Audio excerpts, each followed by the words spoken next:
him. I think he's going to be a real blessing to some of these teams that are starving for a quarterback.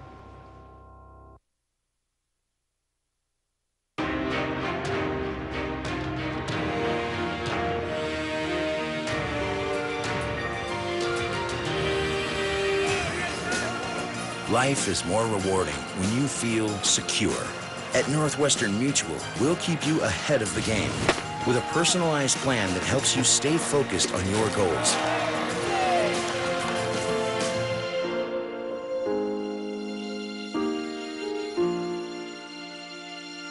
Find major savings with amazing options right now at Rent-A-Center. For the ultimate in comfort and entertainment, hurry in for the new Home Meridian bed with a built-in 32-inch TV included. Get both for just $29.99 a week, delivery and setup included.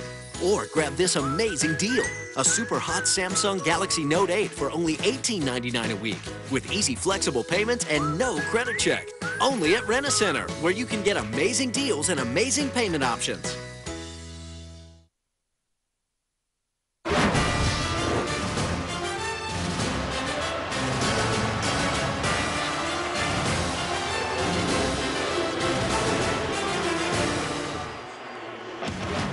Welcome to the SEC on ESPN. Just a beautiful day in College Station, Texas for Game 2 of this SEC West Series between number 6 LSU and Texas A&M. All right, last night in Game 1, extra inning excitement. Tigers All-American Aaron Nola, one of his best starts of the season. 7 strikeouts over 8 1/3, but the Aggies would not let him finish. They scored 4 in the 9th as Joe Broussard couldn't get the save, and Texas A&M appeared ready to win it. Before this play, one of the best catches you'll see, Jarrett Foster. Unbelievable. It stayed tied at 4 going to the 10th, and LSU got the win 5-4 as they escape with the win in Game 1. SEC West tight, 4 teams within 2 games of each other at the top. LSU a half game behind Ole Miss, who's playing Arkansas this weekend. Texas A&M is 4 back. Hi again, everybody. Welcome to College Station. Alongside my partner, Kyle Peterson, I'm Clay Matvick. And KP, that was a tough loss for Texas A&M last night. They left them loaded in both the 9th and the 10th. But the Aggies, with 8 SEC games left to play, have some great opportunities to get some resume builders. They've got to take advantage starting today. Yeah, they do. They had a good weekend last weekend. Went 2 out of 3 at Starkville, and that really was a boost to their postseason hopes. Lose a ball game last night. Do you think in the 9th inning maybe they have a chance? And I think the guys to watch for Texas A&M are the guys right in the middle of this lineup that'll be hitting 3 and 5 today. And it's a freshman and a sophomore. Dick Banks is a really talented freshman. A kid that by the time his time is done here in College Station is going to be quite a player. And then Cole Langford, who really has hit since the day he got on campus. Interesting thing, left on left today with a left-hander Poche. Both these guys hitting better against left-handers than they are against right-handers this year. Well, this is a different LSU team than it was a year ago when they won 57 games and went to the College World Series. Not as offensive, and at times Alex Bregman's numbers have suffered because of the lack of protection. But he's starting to adjust, and we're seeing his bat come hot. Last few weeks has been a lot better. I mean, Bregman did nothing wrong last year, but he also had a lot more protection in this LSU lineup. This year, this is the guy that everybody circles offensively. He struggled the first 18 games in the SEC. The last few, he's been a lot better. It might be too tight of a time frame to say Bregman's coming out of what has really haunted him all season, but over the last week and a half, he's looked like a different guy at the plate. There's Andrew Stevenson. He'll lead it off today. He doubled in the 10th. And scored the game-winning run last night for LSU. He'll be followed in the lineup by Laird, Bregman, John McMullen, Fraley, Savick, Hale, Moore, and Ibarra. And we're ready to go here in College Station. Daniel Megden, junior right-hander from Houston, winds and fires. And the first pitch is a strike. Megden trying to get back-to-back SEC wins. Well, the one thing about Megden last year, he was really good. Stuff can be dominant. Hasn't been consistently this year. Fastball command is key, and shows you why right there. Trying to go fastball inside, and he's going to hit Stevenson to start this ball game. He can't pick, he has to attack. When Megden has been in trouble this year, it's because he's picked at the strike zone and not attacked. The stuff, I mean, at times the kid can be 93, 94, 95 with a fastball with a really good slider. But this year has really taken a step back as far as effectiveness from what he was his sophomore year. Megden's had a problem hitting batters, especially early in games. He does that to the leadoff man, Stevenson. Surprisingly, Mengden doesn't have a ton of walks, but he's been hitting guys. And now Mark Laird up there. He drove in the game-winning run in the 10th inning fielder's choice last night. He's 0 for 5, but plated the game winner.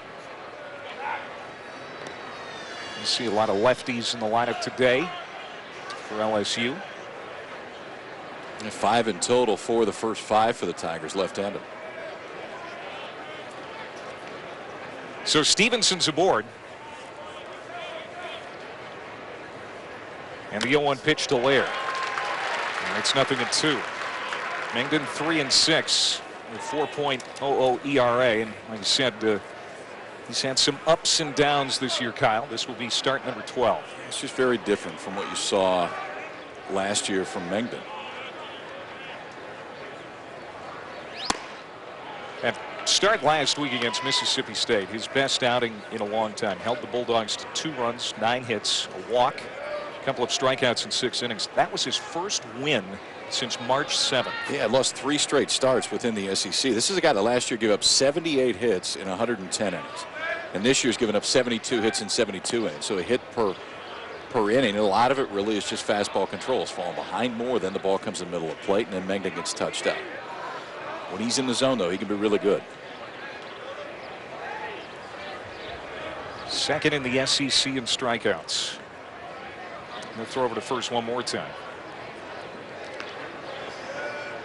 LSU series wins over Mississippi State, Arkansas, Ole Miss, and Tennessee the last 4 weeks. A win today gives the Bayou Bengals another conference series victory. Mengden deals, ground ball through on the right side. Heading for third is Stevenson. He's going to get in there easily. Runners at the corners, nobody out. Slider? As LSU is threatening here in the first. It looked like a little slider right there from Mengden, but Laird puts a pretty good swing on it. That's the one thing with Laird. When he drops the head on it, it's kind of a hard swing for guys to go after sometimes. When he drops the head off it, he still stays pretty flat through the zone. It is a slider. So slider is trying to wrap around his back foot. Laird does a good job of pulling his hands and barrels it up out to right field. Stevenson thinking first to third right away, and the Tigers are in business early. Going to bring up the guy we talked about just moments ago, Alex Bregman. Sophomore from Albuquerque. Had a big night last night, went 3 for 4 with a couple of runs batted in, including a first inning home run. Here he comes to the plate in the first inning with a couple of men aboard. And overall, it's been a puzzling year for last season's SEC Freshman of the Year, National Freshman of the Year. Started out hot, then went through a long slump. Now he's heating up again. Popped up on the infield, behind home plate. The mask is off for Mitchell now, and the first baseman calls him off. Cole Langford in foul ground retires Bregman easily. That's a big sigh of relief for Daniel Mengden. It's a huge out, too. Now you roll a ground ball, potentially get out of that inning when you got Bregman coming off a night like he did last night to where everything was hit on the screws. I mean, it just seemed like he was seeing it really well. For Mengden, big just to get an out in that situation, but even bigger when it's Bregman.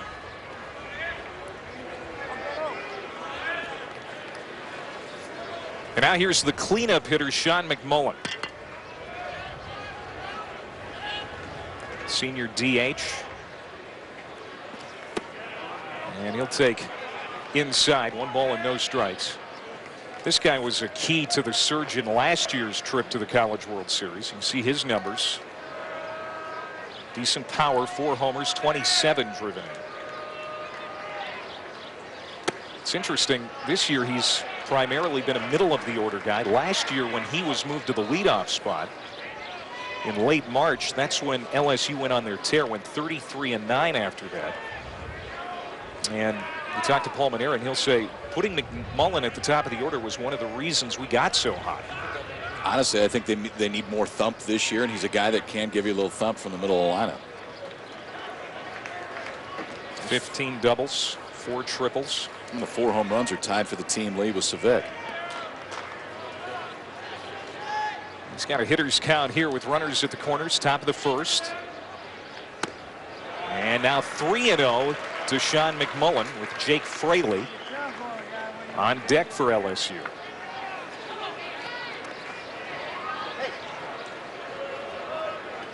Let's see if McMullen has the green light or is taking all the way as Fraley getting some work done on his bat in the on-deck circle. Take it all the way. Bases loaded for Fraley. He had a rough night last night, 0 for 3 with 3 strikeouts, but he comes up with the bases loaded here in the first.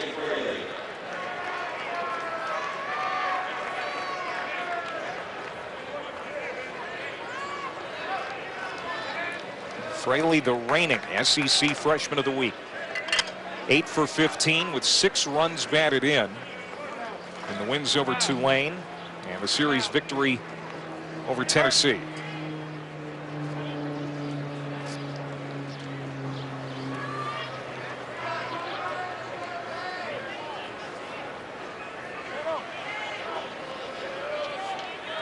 Last night, LSU got to Parker Ray, the starter for A&M, right away with that home run from Bregman in the first inning, and they're threatening to score in the first here today. There's a strike on the outside corner.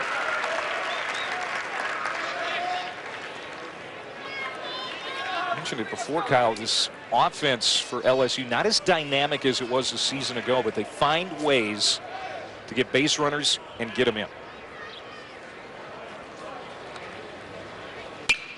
This one is peeled back foul.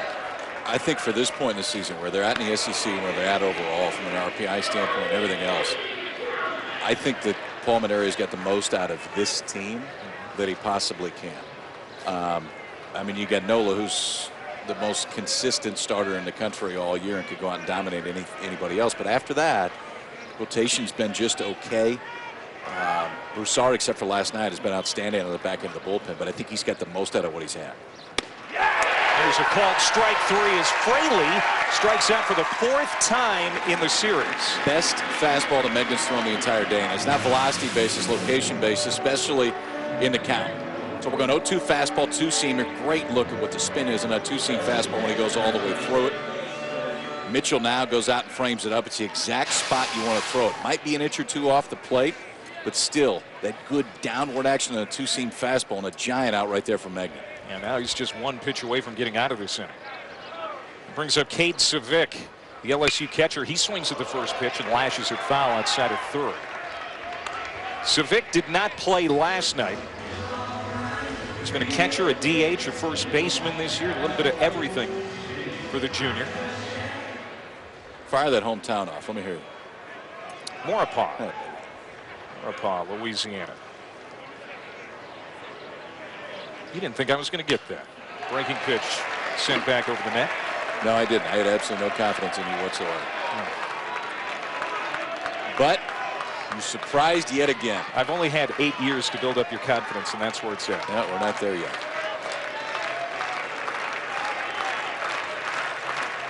Stevenson at third, Laird at second. McMullen at first for LSU, and time called at home plate. Steve Manders, the home plate umpire today. Wind is blowing from left to right. And anything hit in the air to right, you have a chance to be aided by the wind and get out of here. It stays high and outside now. 1-2 to Savick. And a quick trip out by Mitchell now. A lot of times when that happens, you saw Megden call now out right away. Try saying that 3 times. It's because the pitch you just threw wasn't necessarily the one that he had in his mind when he threw it. And so it's to go out and make sure that everybody's on the same page. I think he throws him a slider down and away right away. Right-hander rocks and fires. Got it. Well, he got out of it.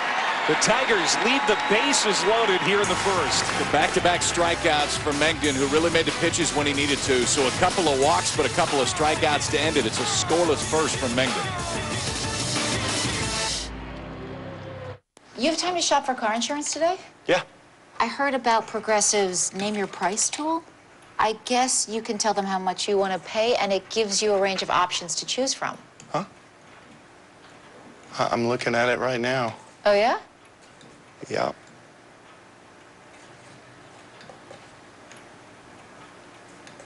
What's the guest room situation? The Name Your Price tool, making the world a little more progressive. everything can be improved. That's why we pushed ourselves to create new and improved Degree Motion Sets, the only antiperspirant that releases extra protection when you move. It keeps you fresher even as Old Spice deodorant fades. Protection improved, so you can do more. This chicken apple sausage from Dunkin' is so savory. But there's a hint of sweetness, too. It must be the apples.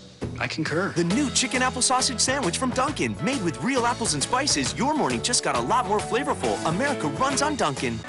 Hulu Plus brings you this season's hit TV shows and much more.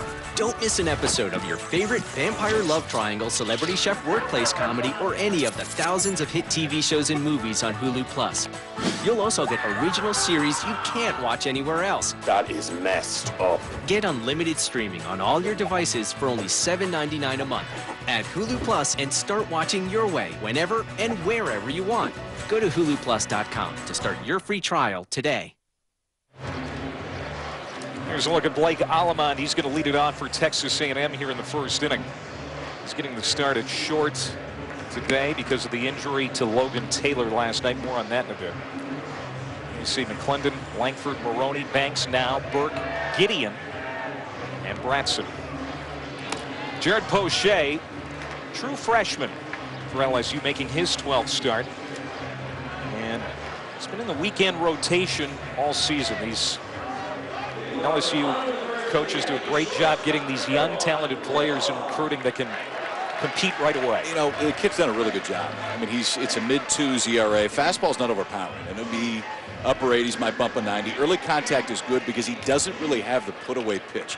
Not that swing and miss breaking ball all the time. But he has to establish the fastball, and you cannot allow these Texas A&M hitters to dive the whole day. And he starts Alamond with a strike on the outside corner. Here are Poche's numbers: 6-3, 2.59 ERA. And a lot of times that strikeouts to innings pitch will tell you what if the guy on the mound has a put-away pitch. 40 strikeouts in 62 2/3. Put-away pitch isn't necessarily there. Alamond's got things going right away with a leadoff single. Alamond, first hit of the series after going 0 for 4 last night.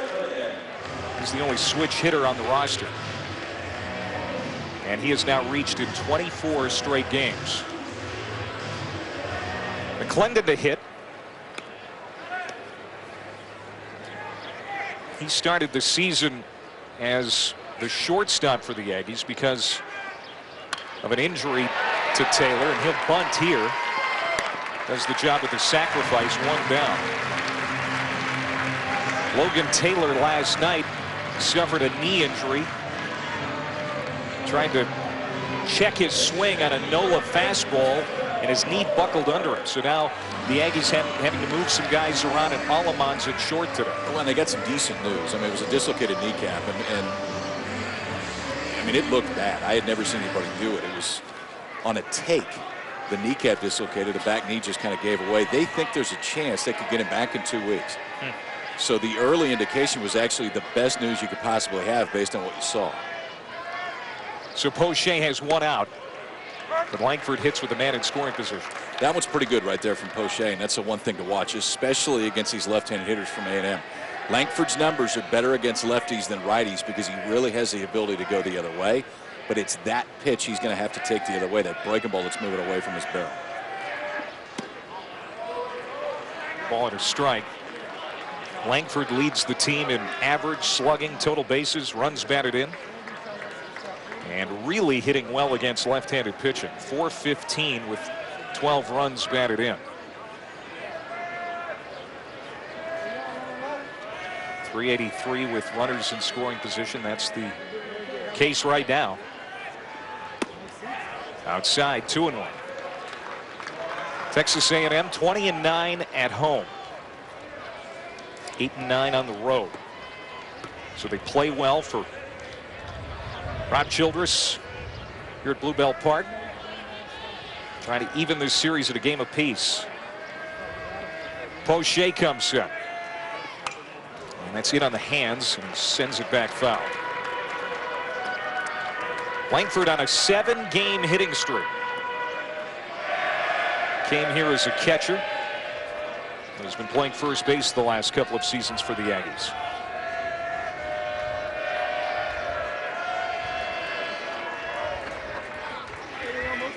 2 balls, 2 strikes.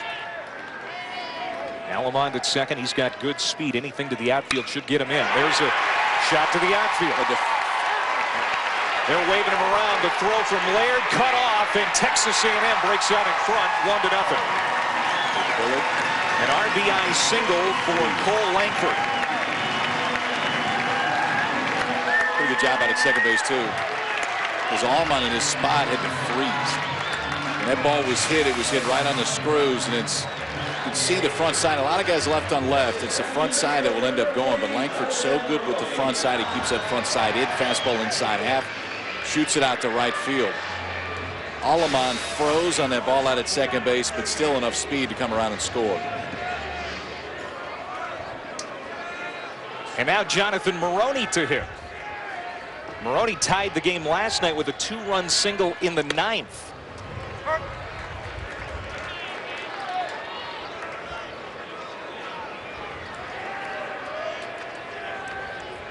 That made it 4 apiece. And Texas A&M appeared like they were going to come from behind and win the game, but then a great catch by Jared Foster in left field sent it to the 10th. And LSU won it there. Pitch stays outside to the cleanup hitter for Texas A&M.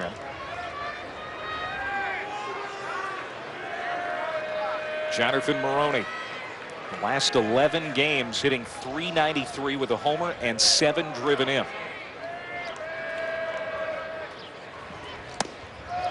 Lays off. It's 2-1.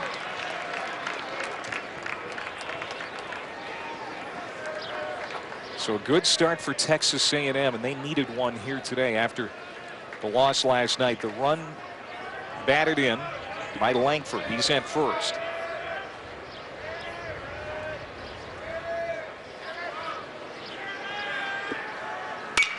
Hit on the left side hard. Couple of hops to the third baseman Ibarra, and he starts the double play. 5-4-3, and LSU gets out of the inning, but Texas A&M strikes first here in the bottom of the first on an RBI single by Cole Langford. Good defense by LSU gets him out of it. We're back here in College Station in a moment. The Aggies lead it by 1.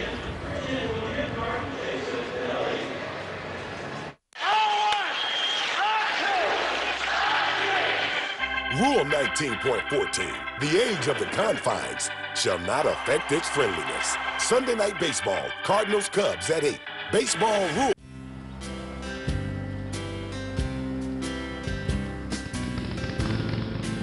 Saturday used to be our chore day together. Now all he does is spend his day on that thing. He even mows the neighbor's yard. I get the feeling he's avoiding me. I often wish that thing wouldn't start, but it always does, every time. It must be some kind of magical mower. It all starts with battery tender, because if you can't start it, you can't use it. When you have a Chamberlain in your garage, you have a garage door opener with plenty of muscle and something more. The intelligence to keep an eye on things, with a battery backup for when the power goes out. And with MyQ, it even alerts your smartphone when someone leaves the door open, so you can close it from anywhere. Chamberlain, smarter is better. It's easy and free. College baseball is brought to you by Progressive. Visit progressive.com today. The pageantry that surrounds this campus in College Station. A place quite like Texas A&M in the SEC in the entire country. And the Aggies lead 1-0. RBI single by Langford in the first. Now Daniel Mengden will go back to work as he wiggled out of a bases loaded jam in the top of the first inning. He hit a batter, gave up a hit to Laird, and then walked McMullen. After a pop out, got back-to-back strikeouts to get out of the inning. So it'll be 7-8-9, Hale, Moore, and Ibarra for LSU here in the second. Connor Hale, .444 at the plate his last 10 games.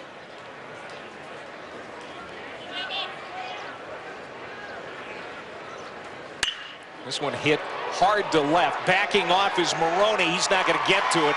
Bounces off the base of the wall. And loping into second with a leadoff double is Connor Hale. He continues to swing a hot bat for the Tigers. It's what they need. Hale's been really good for the last few weeks, and this is one too. It's not that bad of a pitch. I mean, he's trying to go fastball inside. It's down. Hale just drops the head of the bat right on it.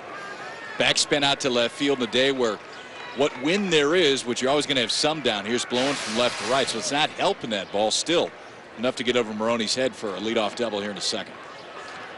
Second hit against Mengden. And now Tyler Moore. Moore getting a lot of playing time this weekend since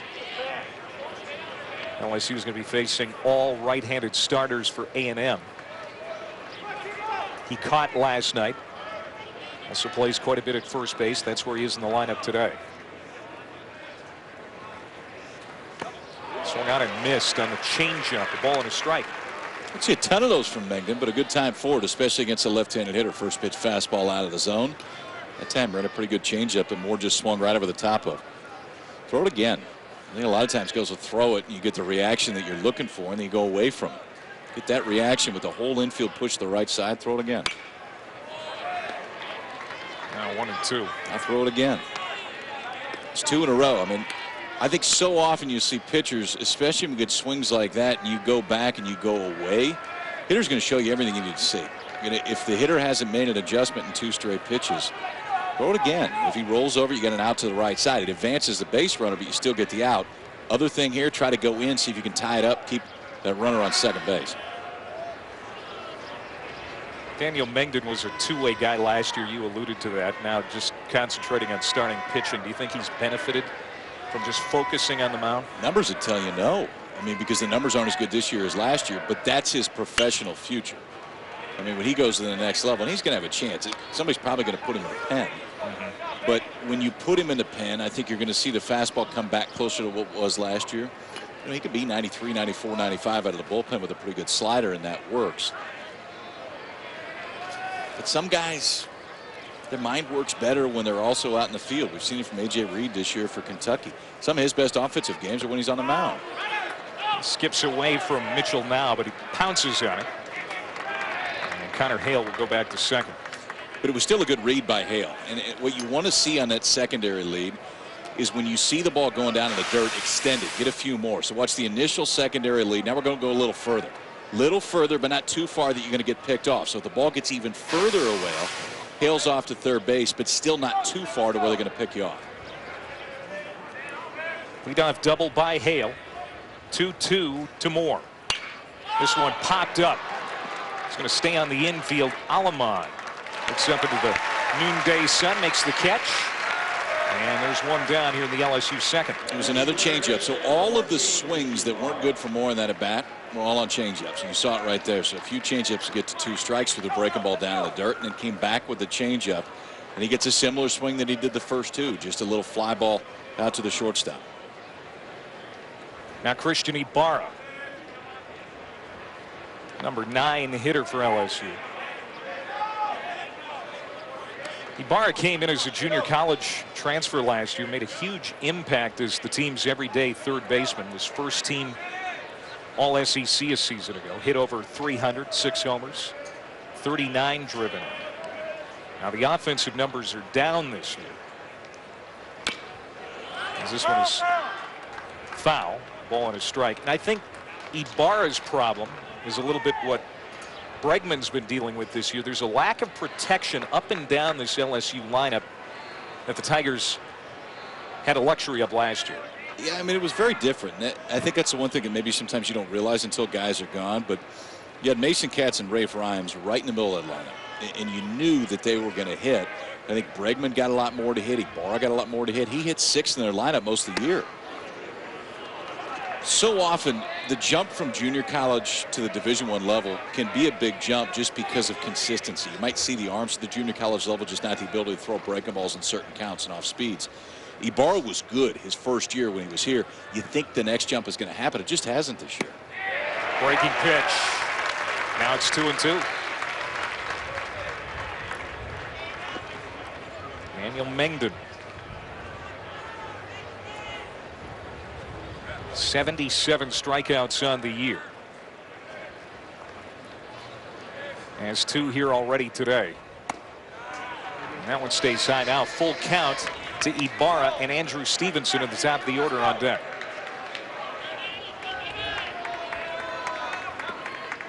Ibarra, drafted in the 32nd round last year by the Pirates, chose to come back to Baton Rouge. Mengden looks at second. Here's the pitch. Back up the middle. Glove by Mengden. He goes to third, and they got the runner hung up. They're going to run down Hale, tag him out. Great defensive play by the pitcher. And a great read. I mean, it's one thing to glove it in that spot, but when you get a guy like Mengden who's used to playing in the field, sometimes the mind works a little bit differently, and he was already thinking a base ahead. So the first play is an instinct play. You got to be in a position to make a play. Glove goes right out, but there is zero hesitation. He's immediately looking to third base. The freshman Gideon gets the ball. They close the gap really good on Hale and erase the leadoff double.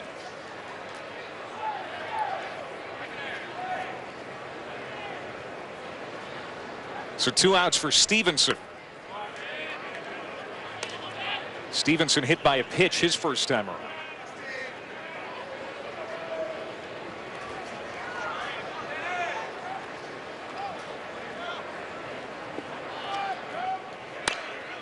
And this one back to the mound. Now Mengden helping himself out. And LSU, even though they get a leadout double from Hale, goes quietly in the second. Remember when we were young and only just begun, counting colors in the sun and naming everyone. There's a rainbow in you, and all the colors flying.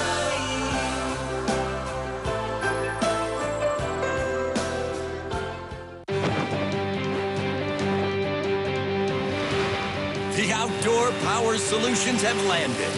It's Steel Dealer Days with great values on America's #1 selling brand. Now's the time to shop dependable steel trimmers, blowers, chainsaws, and the full steel line. Plus, register to win a piece of our $100,000 product sweepstakes. Steel Dealer Days are happening now.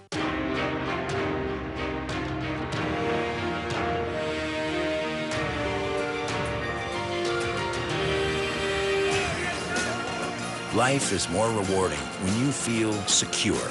At Northwestern Mutual, we'll keep you ahead of the game with a personalized plan that helps you stay focused on your goals.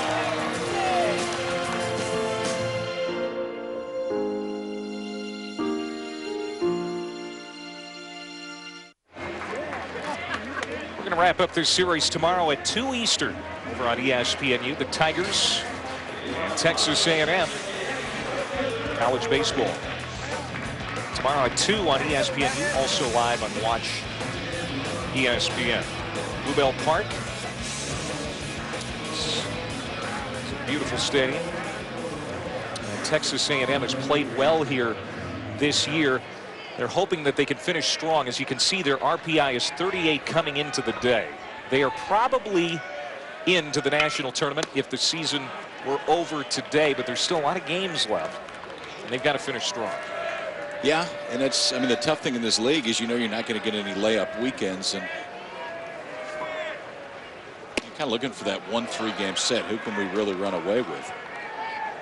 After LSU, A&M goes to Arkansas next week and Ole Miss here at home, so it doesn't get any easier after this weekend. This is Nick Banks to lead it off for the Aggies. It's 2-1. This kid's got a chance to be special. He's got a chance to be really, really good. This Texas A&M coaching staff had Alex Gordon when they were at Nebraska, Andy Sawyers and Rob Childress both, and that's the comparison. The comparison, not necessarily everything about it, but build, approach, heck, even number. That's going to fall in there. And Banks is at second. LSU had a couple of plays like that last night where the fielders had trouble. That was under the lights. Here in the sun, the outfielders converge and can't come up with the play. Well, and this is an outfield that can fly. I mean, that's the one thing with LSU is they can really fly. It's just in that spot where I think everybody is waiting for somebody to take charge. And especially for Laird, usually you're expecting your center fielder to call that ball. And Laird is a center fielder playing right field. I mean, these dudes can really, really run. But it's just a ball that was put in an exact spot that's tough for anybody to get to. Of the 4 hits that Nola gave up last night, 2 were like that. Yeah. And now here's Mitchell now. And he takes strike 1. Junior from Spring, Texas, getting the start behind the plate today. He was catching at least 1 game every weekend until about a month ago, but recently his playing time has waned. This is his first start since April 5th. RBI opportunity, A&M leading by a run. And time called.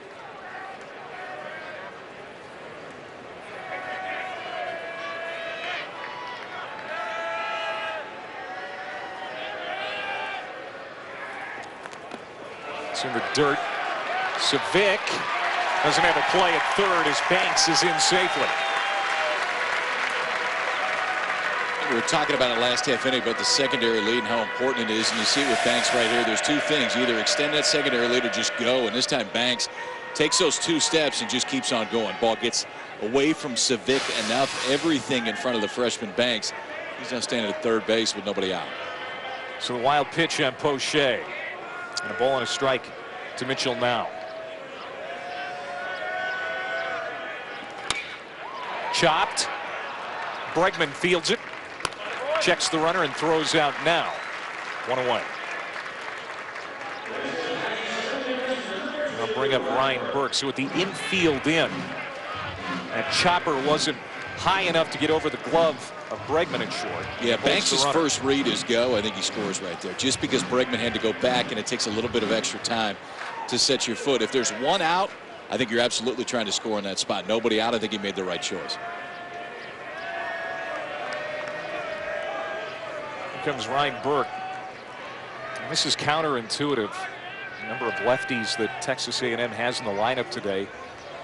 Up and down this order today for Texas A&M. The lefties are hitting well against left-handed pitching, and Burke is going to plate another run. First pitch, he jumps on it from Poche, puts it into right center. It's an RBI single for Ryan Burke. And Burke, one of those guys that kind of bucks the trend a little bit. He's now 8 for 12 on the year against left-handers, not wasting any time looking first pitch fastball. Gets something he can handle, just flips it out into right field, but in a spot where nobody can get there. This is where taking the extra base really makes a difference. Banks goes to third base on the ball, and the dirt scores easily on the single to right field. So Jared Poche coming off an excellent no decision against Tennessee last week. Only gave up a couple of runs in 7 innings, has already given up 2 here, and we're only an inning and a third into his day. Now the number 8 hitter, Ronnie Gideon, swings at the first pitch and puts it into the Texas A&M dugout as Burke was off with the pitch. Not wasting any time. First pitch, Burke going. Gideon's a kid at the plate that I think's got a chance to be a pretty good player. 6'3", 250. That's a big freshman. Feet work pretty well over at third base, though. Pretty good power. Hasn't been in there a ton yet, but I think Gideon's a guy that will be in there for a lot for the rest of the season. He came in last night in the 4th inning, pressed into duty after that knee injury to Logan Taylor, the shortstop. Aleman went to short after that happened, and then Gideon came off the bench to play third the rest of the night. Went 0 for 2 at the plate with a strikeout.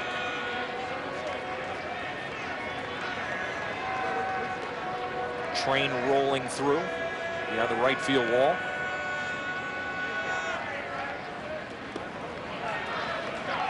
This is an absolutely gorgeous facility here in College Station. $24 million facility, opened in 2012. And it holds 6,100. The seats are mostly full here today on this Saturday. He just about jammed it last night. I mean, there wasn't too many seats available last night. Ronnie Gideon, Hallsville, Texas. His dad Ron works in player development in the Rockies organization. He's been around the game his entire life.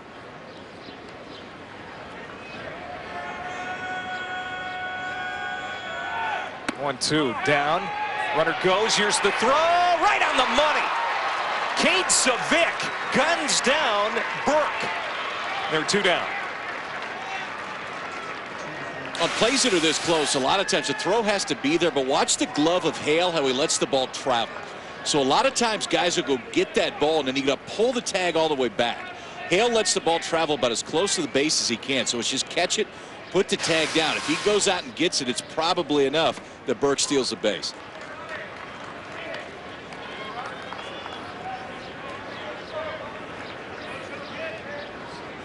That was a strong throw from Savick.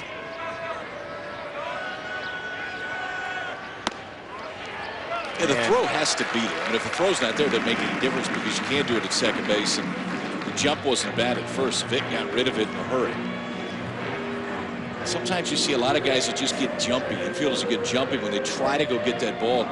It takes a lot more time to drag the tag all the way back. So watch the footwork by Savick. So he's going to get rid of it. But then let that ball travel. Now we're just dropping the ball down. If he goes and gets it, time that it takes to pull the ball all the way back and make the tag, in that case, is enough for Burke to get in. This time, drop the tag down, they just get him. First walk allowed by Poche, and now Bratson, the number 9 hitter. Poche starts him down. Bratson, a local product from nearby Bryan, Texas. This guy's got speed to burn. Puts it on the ground, left side, backhanded by Bregman, the shortstop. Strong throw, and he got him. Great range by Alex Bregman. Going away from first base, got enough on the throw to get a very fast Craig Bratson. Texas A&M gets another run. They lead it 2-0, and Bregman to hit next. Jack. Aha.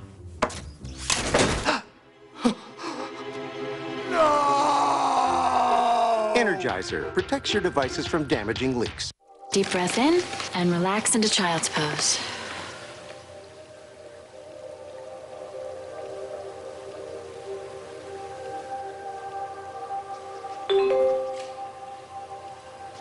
Who's got 2 hooves and just got a claim status update from Geico? This guy, that's who. And I just got an... Oh, no, that's Mom. Sorry. Claim status updates just a tap away on the Geico app. This chicken apple sausage from Dunkin' is so savory, but there's a hint of sweetness, too. It must be the apples. I concur. The new chicken apple sausage sandwich from Dunkin'. Made with real apples and spices, your morning just got a lot more flavorful. America runs on Dunkin'.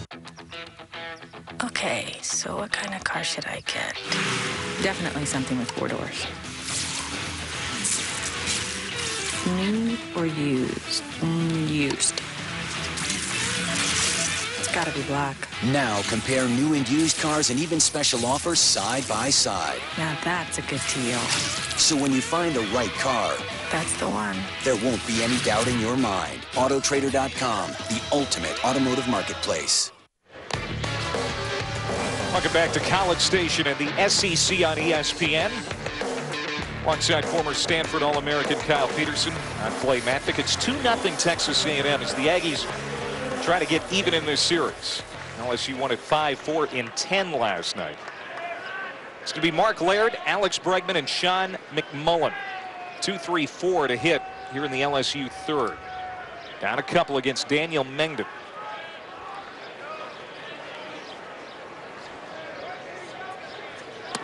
Now LSU, Kyle, RPI of 14 coming into the day. That would certainly put them in a position to host a regional, and they're still in the hunt to be a national seed at this point.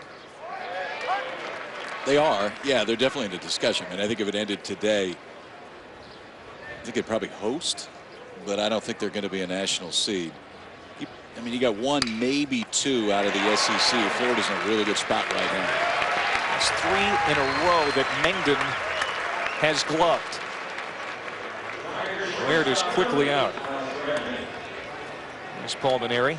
Boy, his stomach was cranking last night in the 9th and the 10th innings, as LSU had a 4-0 lead with their ace on the mound going into the 9th.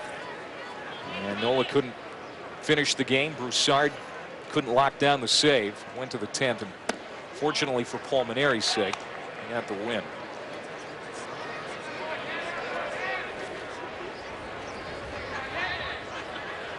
Bregman 0 for 1. Came up with 2 on in the first and then popped out to the first baseman in foul ground. Bregman showed you not only that he's an excellent offensive player, which we've seen the last year and a half, but how good he is at shortstop last half inning. He's kind of like consummate baseball player. I mean, he shows up, you put him on the dime, you could probably put him wherever you wanted to. Pops up again. This one into short right center field. Bratson comes over, makes the catch, and quickly 2 outs for Mengden. You know, and when we were talking with Pulmonary about this guy and about Bregman's struggles there for the better part of a month once SEC play started, it was killing Bregman, but it was also killing Pulmonary because you know how hard Bregman works. Yeah, it's never a work ethic issue with him. I mean, he's a kid that you have to pull out of the batting cage, not asked to get in there. And he's the guy that calls and says, can you turn the lights on at the field because I'm going to take more ground balls. Sometimes, even though it's not easy, it's probably good just to get away from it a little bit. Signs are coming for Bregman the last few weeks. I know a few outs so far today, but still, if LSU is going to go, he has to hit, because there's just not as much protection around him this year as there was last year. And McMullen to short. Alamon throws him out, so it's a 1-2-3 inning for Daniel Mengden. His Aggies have a 2-0 lead.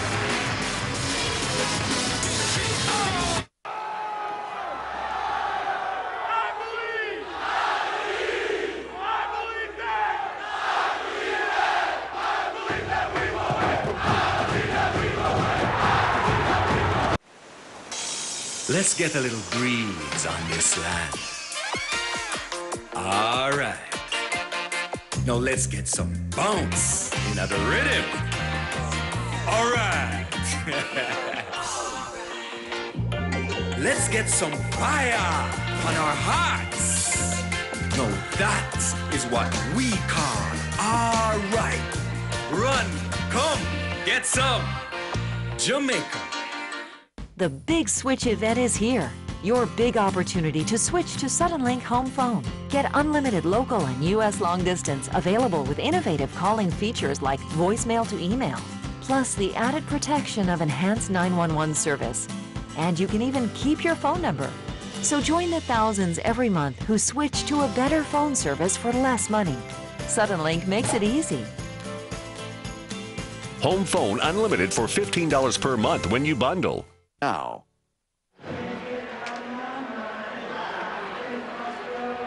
Go to the home half of the third. 2-0 Texas A&M. At the top of the order for the Aggies, Alamon, McClendon, and Langford.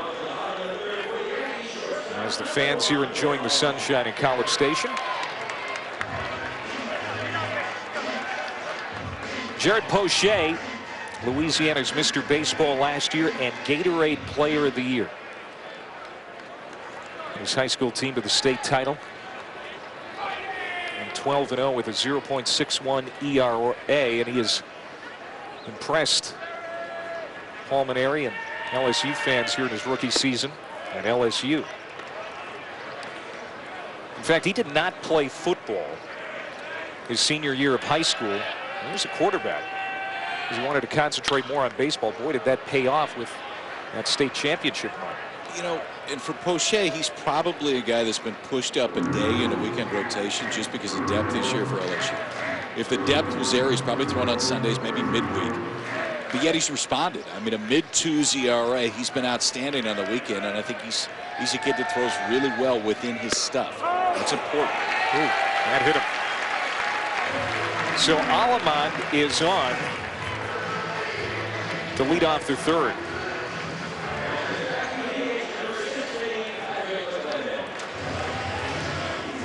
And Alamond, not their speediest guy, even though he's a leadoff man. 3 for 6 in stolen base attempts. We'll see what LSU decides, or excuse me, Texas A&M decides to do with him.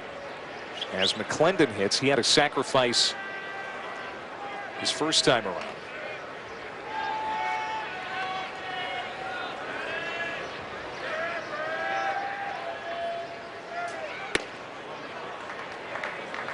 What is the advantage for a freshman like Poche in following a star like Nola in the rotation? Well, I think one thing is, I mean, the guys are so very different. One right-handed, one left-handed. Nola, you can run the fastball up into the mid-90s. Poche's an 88, 89, 90-mile-an-hour guy. And so I think offensively, if you felt comfortable the day before, now we got to change everything. Talk about Nola. I mean, he was awesome last night. You look at his final line, it's not indicative of what he did. The final line wasn't bad, but I mean, he was dominant the entire night. Here's the 1-1 to McClendon. Hit on the ground, could be 2. Bregman flips it to second for 1 on the first double play. So the true freshman Jared Poche shoots the ground ball he was looking for. You know, so often for shortstops, that first move and then after that is so important. Watch Bregman. So first step's going to come in, and now he knows he's got to give ground a little bit to have enough time to really know where that hop's going to go. Sometimes you got to give ground just enough so you have enough time to make sure that you can gauge what the next hop of that ground ball is going to be. If he charges that ball and gets that tweener, they might not get an out, but giving ground just enough, he had enough time to turn 2. That was pretty good. And now he can deal to Langford with 2 outs and the bases empty. Langford had an RBI single in the first inning. And he's the team's offensive leader. Ball and a strike. Aaron Nola last night, 8 1/3, 113 pitches, but ran out of gas in the 9th inning.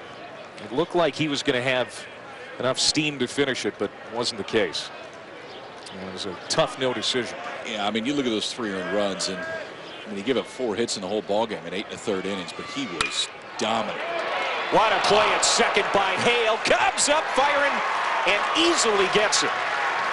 Connor Hale. You know, we've seen him on that right side of the infield first and second. He plays equally well. How about the defense in this inning by the Tigers? 6-4, 3 double play. Great bait by Bregman. And now Hale to get him out of the inning. How average shirts handle the heat.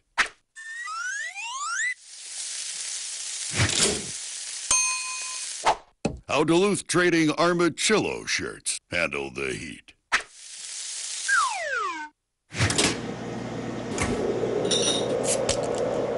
Duluth Armachillo shirts with torso cooling technology. Crank the cold. Get one. Only at DuluthTrading.com. Jeff. Hey, Scott. Top of the morning to you, sir. This is no time for lollygagging, lad. But we love lollygagging. We do. There is a battlefield out there. You know, the chickweed is surrounding your sidewalk, and the dandelions are stealing precious nutrients. Now's the time to send in the Scott's Turf Builder Weed and Feed, man. It kills weeds while it feeds and strengthens your grass. That sounds easy. Thanks, Scott. Anytime, kids. Get Scott's Turf Builder Weed and Feed. It's guaranteed. Feed your lawn. Feed it.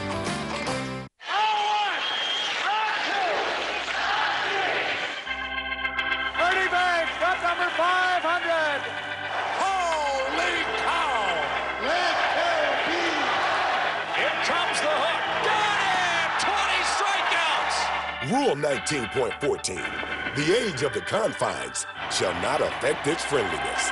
Sunday Night Baseball, Cardinals Cubs at 8, presented by Taco Bell.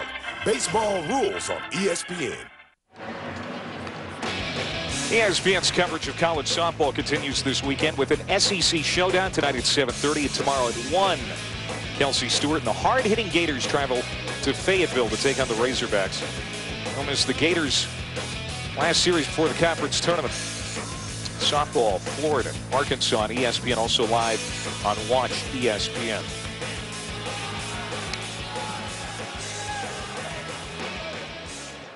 Fraley, Civic, and Hale for LSU. First pitch swinging. This is Fraley. And he's a quick out as Maroney makes the catch. I'll bring up Civic. Next week, LSU hosting Alabama for 3 at the box. And first place could be on the line. And whether it is or not is going to go a long way to deciding who wins the SEC Western Division. First place belongs to Ole Miss coming into the day, taking on Arkansas at home. And Ole Miss, Kyle, is a team that, as it sits right now, is probably a national seed. Ole Miss is pretty good. Ole Miss is pretty good. Now, this is an LSU team that took 2 out of 3 in Oxford earlier this year. That ball's covered. Yeah, this is cranked to the gap in left center. Nobody's going to get to it. Maroney made a diving attempt, and walking into second base is Cade Civic.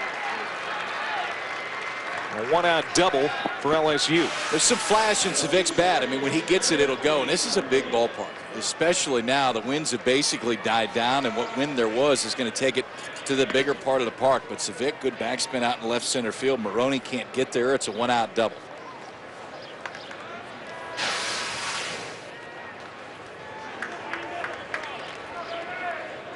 And the tying run comes to the plate, and Connor Hale.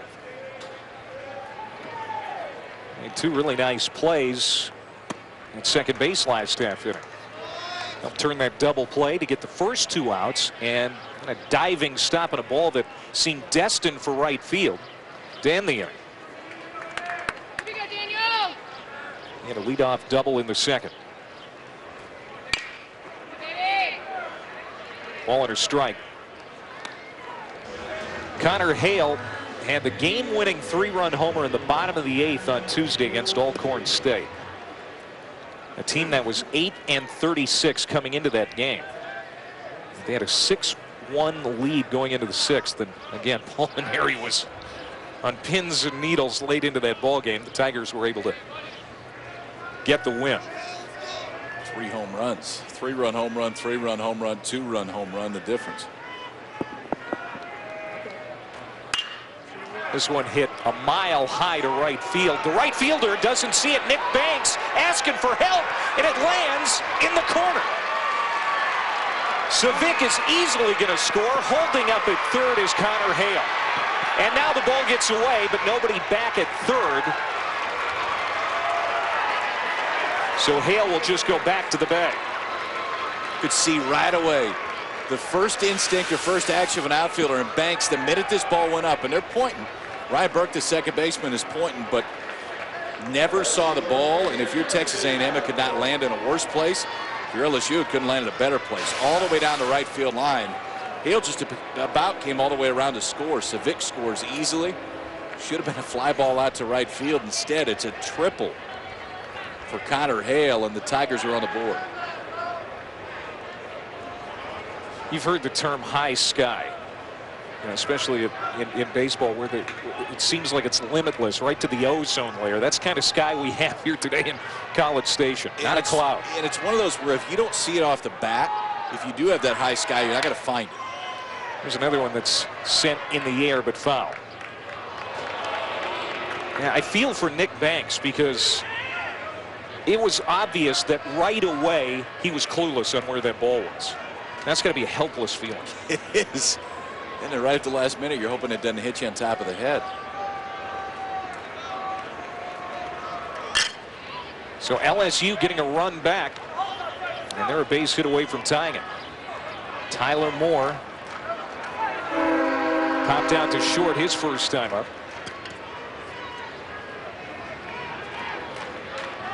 Tyler Moore, who went to Dunham High School in Baton Rouge. Lays off 1-2.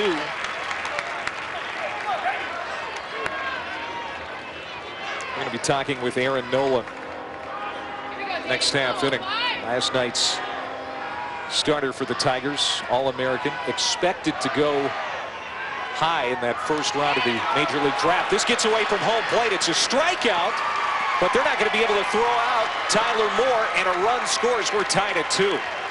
Boy, what a weird inning this has been for Texas A&M, and they've lost their lead. Catch a ball in right field and block the ball at the plate. The inning's over. LSU's not on the board, but instead it's a really good slider from Mengden, which is why you get this approach. It's just not a good job behind the plate. I mean, Mitchell now right there, you got to surround that baseball. You go down to one knee instead of 2 knees, and the entire body is pushing over towards first base. The ball comes up, it's going to shoot off one way or another instead of trying to swallow it with your body. Ball scoots away. Good read by Hale. So you got Moore standing on first base after he strikes out. LSU should not have scored in this inning. Now they've got 2, and there's still only 1. So what is Rob Childress, who's a great pitching coach, by the way, besides being the head coach at Texas A&M, what's he telling Mengden here, who's got to feel like, what just happened? Don't change anything. I mean, the ball that Civic hit. I mean, that was a good swing, but other than that, it's a fly ball and a strikeout. I think sometimes you see guys in the spot on the mound to where now they're going to try to do too much. Now I'm going to try to do everything myself. And I think it's a gentle reminder from Childress just to keep doing what you're doing. You hit a ball at somebody, we're out of the inning.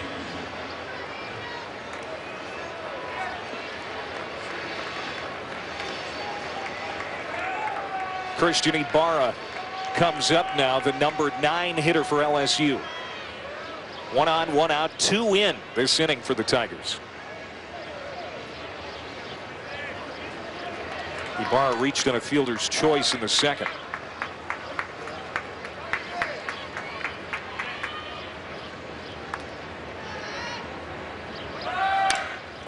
Chop left side, and it's going to roll foul.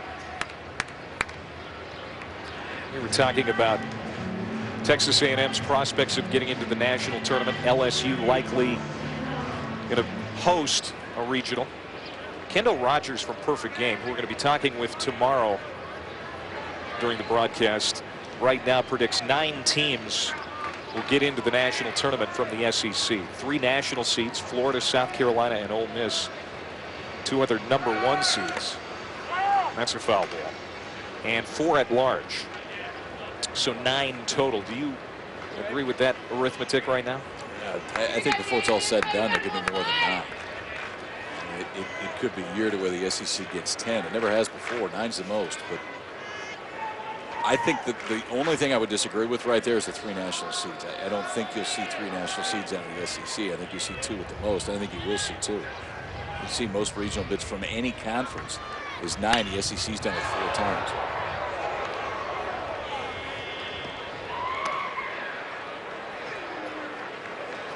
Ole Miss, after their series with Arkansas today, they still host Georgia, and then they're going to be at Texas A&M. We talked about the Rebels and playing well. Chance to be a national seed. That's just off the plate. When you look at just most well-rounded, so most well-rounded teams within the SEC, to me it's Ole Miss and it's Vanderbilt that are the 2 most rounded. That show you everything. Florida, to me, has gotten the most out of absolutely everything that they've had. And I think LSU has too. But Florida's put themselves in the spot that won the opener yesterday at Alabama. And I like Alabama's lineup. I don't know about the depth on the mound. Florida wins the opener yesterday. They're 16-6 in the SEC right now. Paul Maneri is out to talk with home plate umpire Steve Manders. And this is starting to get a little heated, or at least it appeared, before Maneri finally had his say and then turns back to the LSU dugout. Long conversation. What was the gist of that, you figure?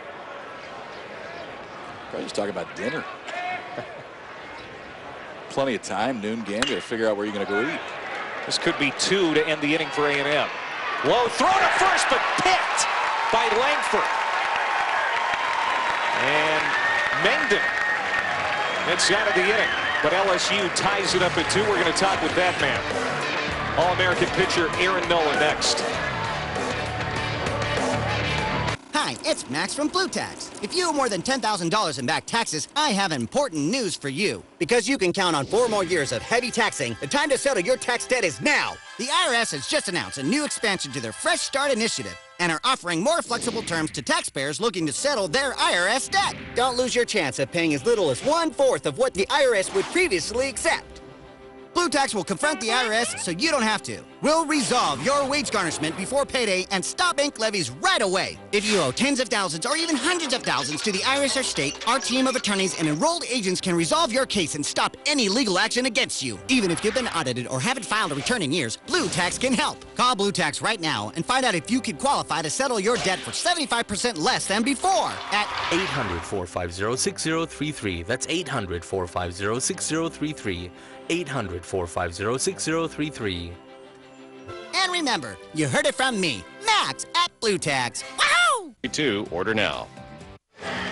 Welcome back to College Station. Identical line scores for number 6 LSU and Texas A&M in game 2 of the series. Last night, won by LSU, and it looked like LSU ace right-hander Aaron Nola was going to pick up win number 8 on the season. Didn't work out quite that way for Mr. Nola, even though it was one of his better outings of the season. He joins us on headset right now. Good to see you, Aaron. Good to talk to y'all today. Third straight no decision. How do you feel about the way that turned out last night? You know, I had all my stuff working last night. I felt really good. You know, that's a big part for myself. But, you know, our team, our offense and defense played well behind me. We scattered a lot of hits around the field, and we got some good runs. But, you know, unfortunately, we won the extras. But the main thing is we won the game. Yeah, main thing is the team is able to pick up the victory in the 10th inning. Here's a comebacker, and this is going to be handled by the pitcher, Poche. One up, one down as Maroney is a quick out. Hey, Aaron, compare Aaron Nola as a freshman to Aaron Nola this year and the things you've learned over the last few years and how you're different from them. You know, Coach Dunn, he's taught me a lot about the game. I have a better knowledge of the game. You know, all my pitch-wise, they've gotten better. You know, I've gotten stronger. My velocities, it's higher this year than it was my freshman year and last year. But, you know, the biggest thing for me is Coach Dunn's been teaching me a lot about the game, and, you know, the mental part of it, you know, is definitely a new level. One out for Banks, and he takes a strike. You know, it's interesting to go through your junior year when everybody's talking about potentially where you're going to be drafted, because there's a lot of money involved. There's a bunch of things involved. How have you handled that over the course of your junior year? You know, I haven't really thought about it too much. I'm just kind of focused on the season right now, and you know, the draft is going to take care of itself. You know, all I can do is go out and take it day by day and game by game. Talking with Aaron Nola, Friday night starter for LSU. Pitched 8 1/3 last night, 113 pitches in the game, struck out 7. It's a ball and a strike, 2-1 actually to Banks. And, you know, you were talking about Alan Dunn, former Orioles and Cubs minor league pitching coordinator, having a guy who's not so much major league experience. I would have to think that he's just a wealth of knowledge for you. Oh, he knows so much about the game, and I listen to everything he has to say. You know, nothing he says is going to come out wrong. You know, it's everything he says is going to benefit me in different ways, and, you know, I listen to everything he says, and you know, I take it to heart. Yeah, we're showing you from last night, and I mean, I've seen you numerous times now. Last night was as good as I've seen, but the one thing that I think is interesting is when you hear people talk about Nola, a lot of times you talk about the control. They don't necessarily talk about how good your stuff is. The fastball's gotten better this year. There's more life on it. Have you changed the approach or the way that you got guys now that fastball's got an extra 2, 3, 4 miles an hour? Yeah, I mean, we don't try to go up and trick batters each time I go out. We kind of stick to the same routine every outing. But, you know, Coach Dunn, you know, he expresses and to pitch off your fastball, and that's what we do a lot. And if you notice, we throw 70–75% fastballs to each outing. Mitchell now is at the plate now for Texas A&M, and he's in an 0-2 hole. You know, I know this was a long week for you, too, after the outing against Tennessee, which wasn't one of your best. But you got right back on the horse here in College Station last night. Yeah, that against Tennessee was definitely not one of my sharpest outings in my career.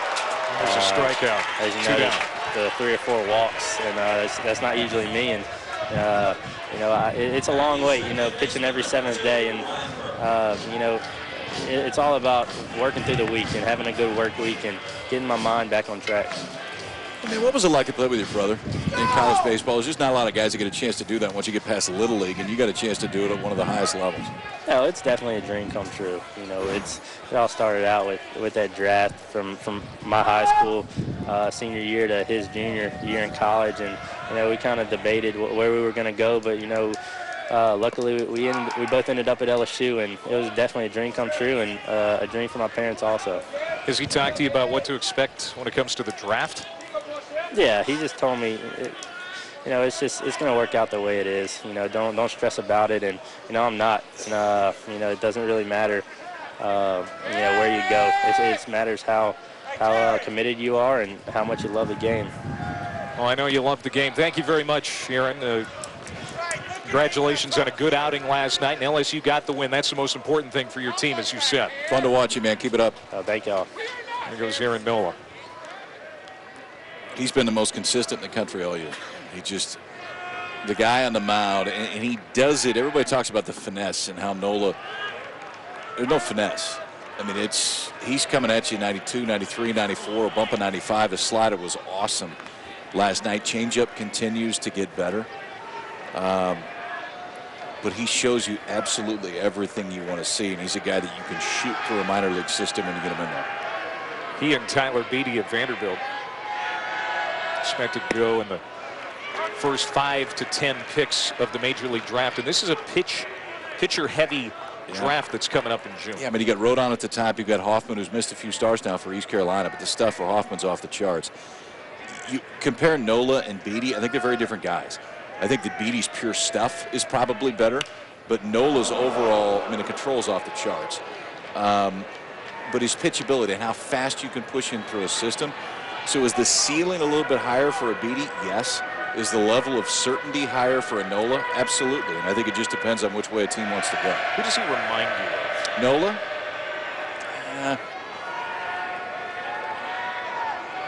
I think. I'll get you one. Well, maybe just being unique is good enough. That's a lazy fly ball down the line, and it's going to bounce foul in front of Fraley. I'll tell you, it reminds me of a little bit. There's a guy that I totally blanked on. Does that help? Not quite a few innings left here to figure this out. Pitcher of the White Sox, now he's with the Red Sox. Help me out here. Low arm angle, good run. Jake Peavy. He's got a little Peavy to where when Peavy was going, I mean, it was mid-90s. Fastball's not quite there anymore. But the slider has good depth from an arm angle that you don't think it's going to have good depth. He's got a little Peavy look to him. I'd say that's a decent comparison at the big league level. And when Peavy was going, he was really good. He's got a good demeanor, too. As Poche gives up the second walk this inning, 2 on 2 out, as Burke takes first base. You know, when we talked to him, and that is a pretty good idea of, you know, what he's all about. He's a very calm persona, and you certainly see that on the mound. That's going to help at the next level. It does, but I think you need, calm is good, but you also have to be a guy who will go after you. And that's what he is. He's not a super excited guy. You don't have to be the rah-rah guy to be competitive, but he's calm competitive, and he can dial it up to a point when he needs to. Gideon at the plate for A&M. He walked back in the second inning. And he takes a strike here. He's hitless so far in the series.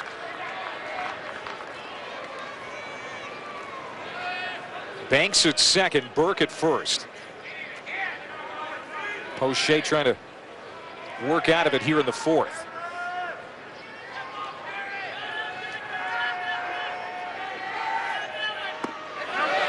Tried to hold up, but he went. Now 2 strikes.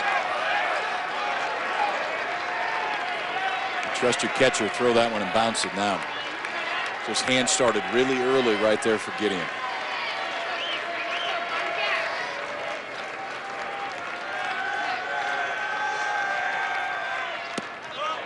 Outside.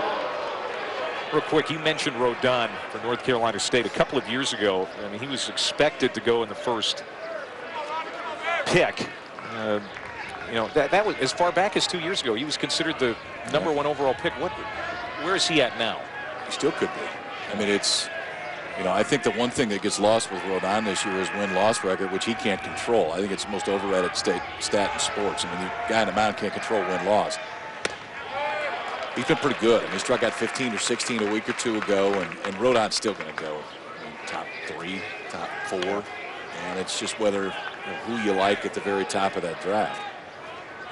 The Astros have the first pick for the 3rd year in a row. Let's see what they do. Here's Poche's pitches by inning. And this has been a long 4th for Jared Poche. Got Maroney quickly on a comebacker. He's walked Banks and Burke. 2 on, 2 out. Swung on a miss, and Poche gets out of trouble in the 4th. Texas A&M strands 2. We played 4. We're knotted at 2.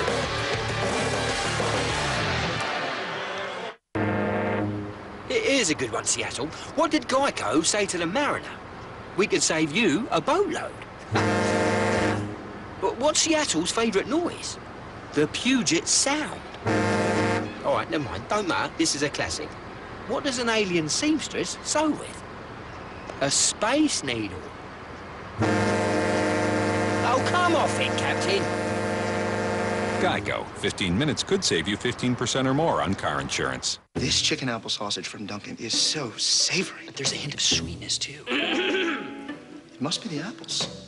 I concur. The new chicken apple sausage sandwich from Dunkin'. Made with real apples and spices, your morning just got a lot more flavorful. America runs on Dunkin'. Lumber Liquidators proudly unveils Bellawood's new pre-finished matte hardwood flooring with incredible scratch resistance, a unique oil-finished look, and an easy care pre-finished floor. Get great deals and free samples on hundreds of gorgeous floors. Ends Tuesday only at Lumber Liquidators. Find major savings with amazing options right now at Rent-A-Center. For the ultimate in comfort and entertainment, hurry in for the new Home Meridian bed with a built-in 32-inch TV included. Get both for just $29.99 a week. Delivery and setup included. Or grab this amazing deal, a super hot Samsung Galaxy Note 8 for only $18.99 a week with easy flexible payments and no credit check. Only at Rent-A-Center, where you can get amazing deals and amazing payment options. Welcome back to College Station as we go to the 5th inning. Let's catch you up to speed. RBI single in the 1st for Cole Langford as Texas A&M took the lead. Nick Banks a leadoff double. Burt got him home with an RBI single. Then in the 4th, LSU heard from for the first time. Ball that got lost in the sun led to a triple for Connor Hale. He eventually came home to score on a pitch that got away. We're tied at 2 going to the 5th inning. Line scores look the same, but how everybody's gotten there has been a little bit different. LSU fortunate to have the 2 runs after 2 plays that really should have ended an inning, but still we got a tie ball game, and the Tigers, let's see if now 2nd, 3rd time around this time against Mengden the swings are a little bit different. Hit hard to the first baseman Langford, who has looked very smooth over at the bag today. 1 down. LSU coming into the day a half game out of first place in the SEC West behind Ole Miss. Won last night 5-4 in 10 innings. Fell behind 2-0 here today, but as they hit here in the 5th, we're even. And this is Mark Laird. And we talked about it before, KP, that this Tigers team is a team that is not flashy compared certainly to last year's 57-win team, but they find ways to win. Laird laces one to center for a 1-out hit. And this guy right there, Mark Laird, kind of epitomizes how the Tigers have won games this year. He's had 2 walk-off 9th-inning singles in 2 of the last 3 weeks. It seems like the clutch hit, the big defensive play like we saw from Foster last night in the 9th, they seem to get those. They're not banging it out of the ballpark to win games, but they're doing the little things at the right time. Very timely team. You said it earlier. I mean, I think they've gotten the most out of what they have at this point, and Laird is a big part of that. Now, with a guy like Laird who can run, and he was off and running on that one. And Bregman is out. He is 0 for 3 today, 2 down. I mean, you know you have the ability to push the envelope because of the speed that Lair has, and Stevenson can run, and Bregman can run. I mean, there's some speed up and down this lineup. But you still need a few guys that can swing it and have a chance to run it out of the ballpark. Some of those guys are coming around. I mean, Fraley's been a lot better the last 3 or 4 weeks, so the power's starting to come there. Connor Hale has been better. Civic, one of the biggest part is those guys hadn't played. I mean, big parts of last year offensively, they were right in the middle of the lineup and moved on. And a guy like Ibarra that maybe you think is going to take a step forward just really hasn't. Pitch out, and Laird staying put.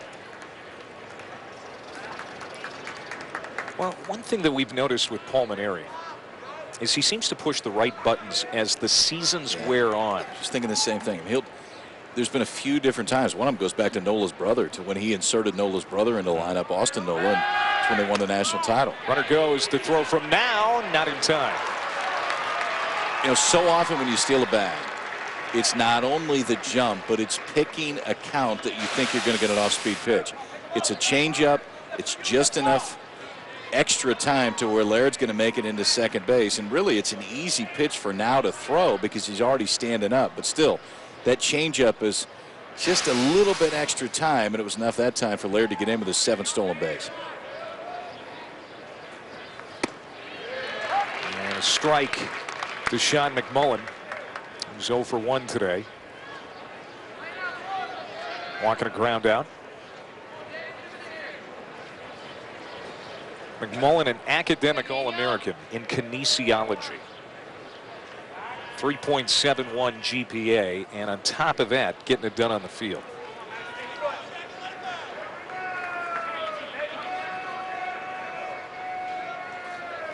It's not all about wins and losses and statistics. It's about getting it done in the classroom, too. And sometimes we don't talk about that enough, but this guy's doing a great job. Swung on and missed. Now it's even at 2. You know, the one thing you like about guys, too, is that they can fulfill different roles, and that's what McMullen has done. We talked about last year, he hit at the top of the lineup. Now, all right, well, we need you to hit in the middle of the lineup. Today he hits 4th, and there's not a lot of guys that get into college that can do both. He has enough power to hit 4th, and last year had enough consistency to lead the game off. 2-2 to the cleanup hitter, hit in the air to center. And Craig Bratson camps under it, makes the catch. So LSU strands a runner in the 5th. Mengden, who gave up 2 last inning, gets out of the 5th cleanly.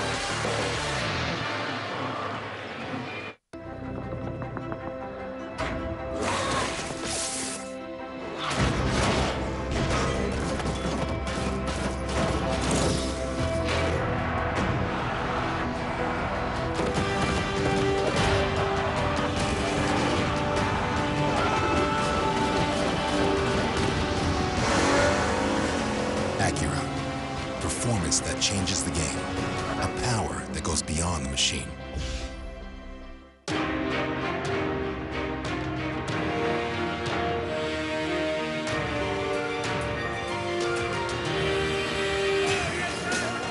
Life is more rewarding when you feel secure. At Northwestern Mutual, we'll keep you ahead of the game with a personalized plan that helps you stay focused on your goals.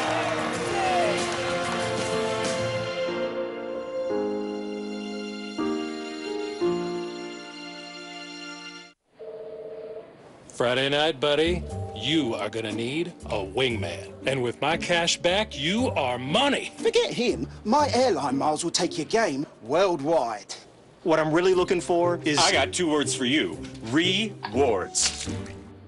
There's got to be better cards than this. There's a better way with creditcards.com. Compare hundreds of cards from all the major banks to find the one that's right for you. It's simple. Search, compare, and apply at creditcards.com.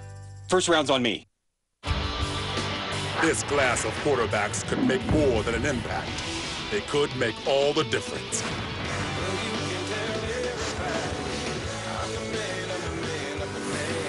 The 2014 NFL Draft on ESPN. The NFL Draft is going to happen in May for the first time, and it's going to be SEC heavy in those early picks. You can see the projected top 8. A&M heavy. How about that? Yeah, 5 from the SEC, 3 from Texas A&M, and the runner is safe. Craig Bratson with that speed in the 9-hole with an infield bunt single. Here to start the 5th inning. Bratson with the best speed on the field today, and in this spot he did exactly what he was trying to do. Get it past the pitcher. The speed will beat him to the bag and force the first baseman to come far enough that Tyler Moore doesn't have enough time to get back there. Pretty good work by Connor Hale, who just about got to first base in time. But Bratson over there. Bratson second all-time in stolen bases here at A&M. You would think at some point during this at-bat he's run. And Allemond at the plate. He swings at the first pitch and sends it through the hole on the left side. So a bright start to Texas A&M's 5th inning. Back-to-back hits from Bratson and Allemond. Two pitches in the inning, 2 singles, 1 a bunt single, and this time Allemond, his second hit of the ball game. He's been on base all 3 times. Poche had his most trouble of the day last inning where he walked a couple. He was able to get out of the inning without any runs coming across. But now back-to-back singles to start the inning for the Aggies here in the 5th, and we'll see how Poche responds this time. And now Patrick McClendon comes up. He's got a sacrifice, and he hit into a double play to show for his afternoon.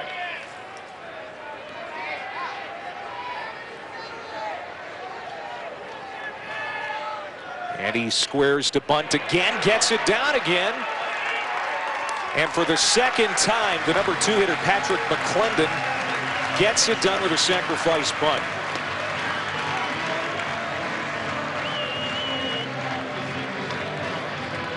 He's done with that what's been asked both times. I mean, the first guy the ball game gets on, Allemond reaches, McClendon sacks him over. This time you're trying to get it to the left side of the field because you need that third baseman to vacate. You don't want there to have any chance that the lead runner can get thrown out at third. Ibarra had to come off. He was bunted fairly hard. Ibarra comes off third base. Poche has only 1 play. And they're going to intentionally walk Cole Langford, the top RBI man for Texas A&M. I don't know about this one, especially this spot in the ball game. I mean, Poche walked 2 guys in the last inning. And now you got Maroney and the freshman Banks coming behind him. Banks already with a double and a walk. He's worked both times. What you don't want to create is an even bigger inning if a guy gets a hit. And remember, Maroney was a hero last night for Texas A&M, tying the game in the 9th inning with a single. And he'll come up here with the bases loaded. And 1 out. So we'll see if Paul Maneri's decision to intentionally walk Langford pays off. Poche will try and shoot a double play ball here.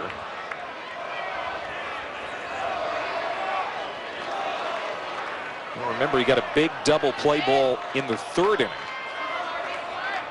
He'll be looking for the same. I think you better be careful with the first pitch right here because I think Maroney's going to be aggressive with the first pitches in the zone. He does swing, sends it to the left side, gloved by the third baseman.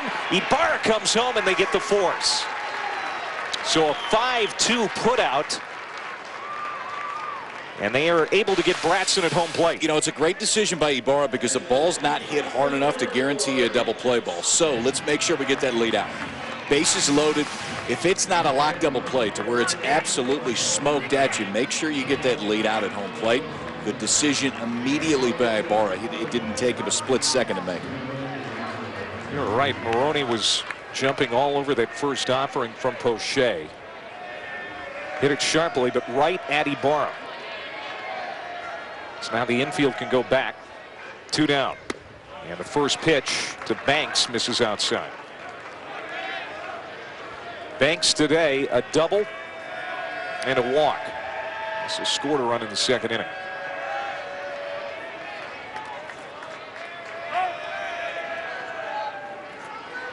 This guy has been on a tear since mid-March, hitting about .375. He's 1 for 5 in the series.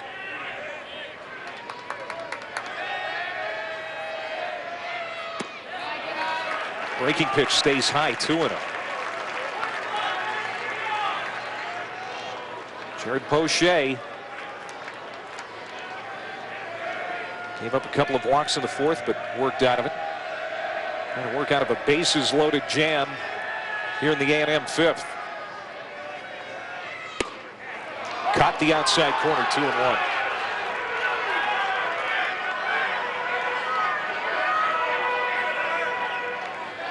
Nick Banks, who started the year in the 8-hole, as you might expect, a true freshman. They don't know exactly what to expect, but now right in the middle of the order, trying to give the Aggies the lead.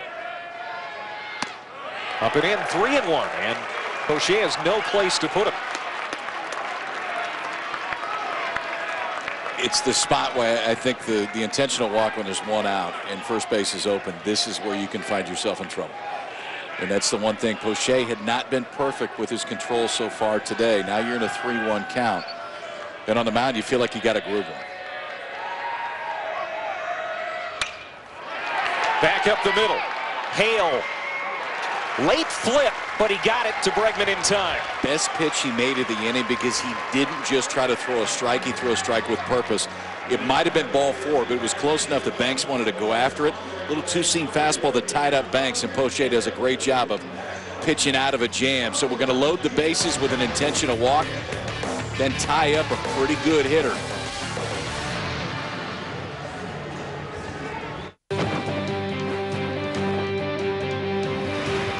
The outdoor power solutions have landed.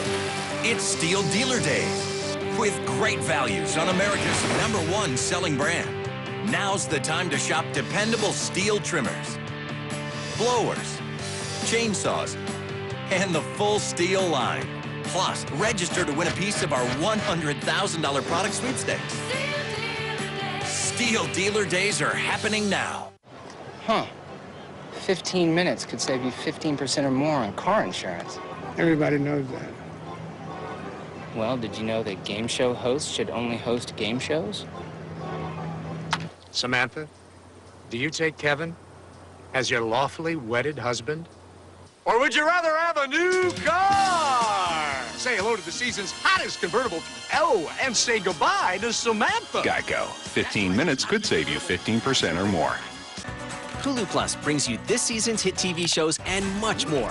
Don't miss an episode of your favorite vampire love triangle, celebrity chef workplace comedy, or any of the thousands of hit TV shows and movies on Hulu Plus. You'll also get original series you can't watch anywhere else. That is messed up. Get unlimited streaming on all your devices for only $7.99 a month. Add Hulu Plus and start watching your way, whenever and wherever you want. Go to huluplus.com to start your free trial today. Welcome back to the SEC on ESPN. He's Kyle Peterson. I'm Clay Matvick. This is College Station. We're tied at 2 going to the 6th. Most storied conference in college sports has a new home. ESPN bringing you the SEC Network, launching August 14th. The SEC Network will feature over 1,000 exclusive live events, including 45 football games, 75 baseball games. You know, we were talking about the NFL draft coming up in a little bit. Where do you think Manziel is going to end up going? I have no clue. I mean, some people are saying Cleveland. Minnesota needs a quarterback. Yeah, I mean, you've heard everything. Yeah, I've got a family full of Vikings fans, and there was a lot of them that wanted to see him there. This one is lofted into shallow left field, coming over toward the line is Maroney. He makes the catch, and Jake Fraley is out, number 1 at the LSU 6th inning.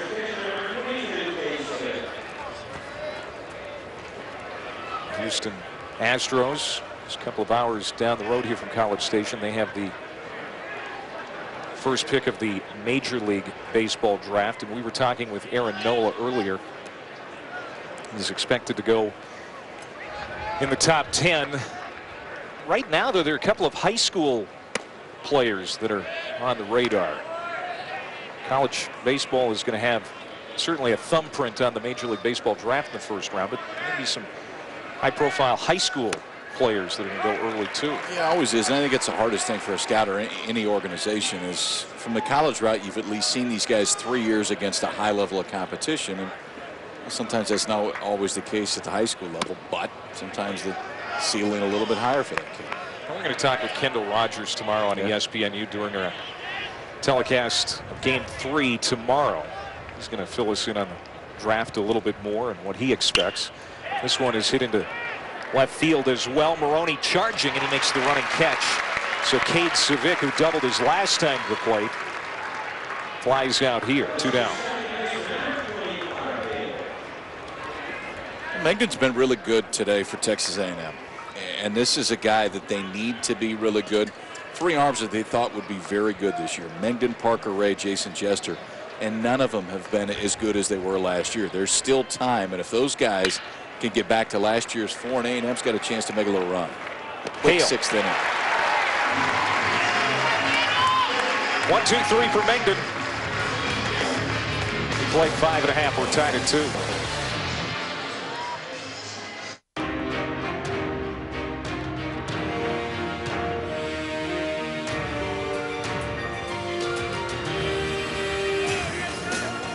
Life is more rewarding when you feel secure. At Northwestern Mutual, we'll keep you ahead of the game with a personalized plan that helps you stay focused on your goals. This chicken apple sausage from Dunkin' is so savory. But there's a hint of sweetness, too. It must be the apples. I concur. The new chicken apple sausage sandwich from Dunkin'. Made with real apples and spices, your morning just got a lot more flavorful. America runs on Dunkin'. There are 2 kinds of walls. The ones that keep people out, like this one, and the ones that keep people in. Like your living room. Go and smell the roses. Here's what's happening around the SEC today. Tennessee 5-1. The bottom of the 8th on top of Kentucky. Tied at 2. Georgia, South Carolina. Top of the 5th. South Carolina lost game 1 last night. Yeah, Georgia beat them 3-1. Complete game 3 hitter for Georgia. And Tennessee got hammered in the opener of that series. We did that one on Thursday night. 15-1. But won yesterday. Wilcox was really good today. Went 7 2/3 for the Vols. That's a big series win. Tennessee wins that. Both they and Kentucky are 10-14 in the SEC. Mitchell now, Ryan Burke and Ronnie Gideon, the scheduled hitters here in the 6th inning for the Aggies. A.J. Reed hit a home run, his 20th of the year in that game on Thursday night that you did, and I don't know if it's landed yet. It was massive. Over the batter's eye out in center field at Tennessee. Grounded out to short. Bregman charges, gloves, throws, and now is quickly retired. 1 down. SEC news and notes. There's Reed with his 20 home runs, which leads the country in this dead bat era. That's a big number.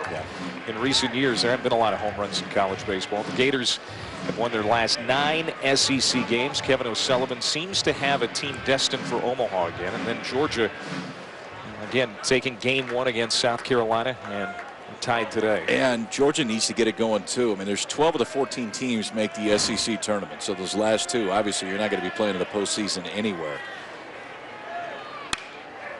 Burke to right. Laird makes the catch. 2 down. I think that's the one thing to start watching now too, because there is so much parity both in the league and across the country. You get to the SEC tournament, somebody gets hot, makes a run all the way through, and your postseason, even if you don't win it, postseason view is a lot different. So right now it's Georgia, Tennessee, Texas A&M, Arkansas. You just want to make sure that you don't lose a few games towards the end. I think Missouri's got too far to go, so they're probably one of the 2 that misses it. Auburn at 9-13, Georgia 8-13-1 coming into the day. Arkansas lost that home series to Auburn last week, and now they're at Ole Miss this week, which is going to be a tough place to play, and they haven't won a road series in conference play all year. So Arkansas's prospects of making the national tournament, they're on thin ice right now, are the Razorbacks. Yeah, it's not a spot where you're terribly comfortable. They'll get A&M at home next weekend. It's fouled by Gideon off the equipment of Cade Civic. The ball and 2 strikes. And we'll see if the SEC can get as many as 10 teams in for the first time this year.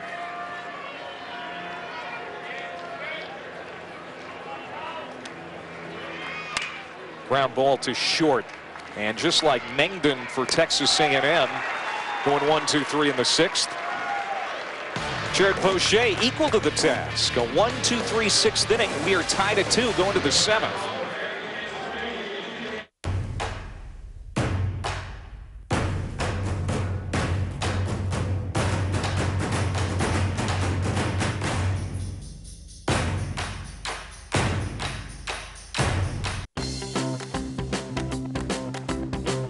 When you have a Chamberlain in your garage, you have a garage door opener with plenty of muscle and something more.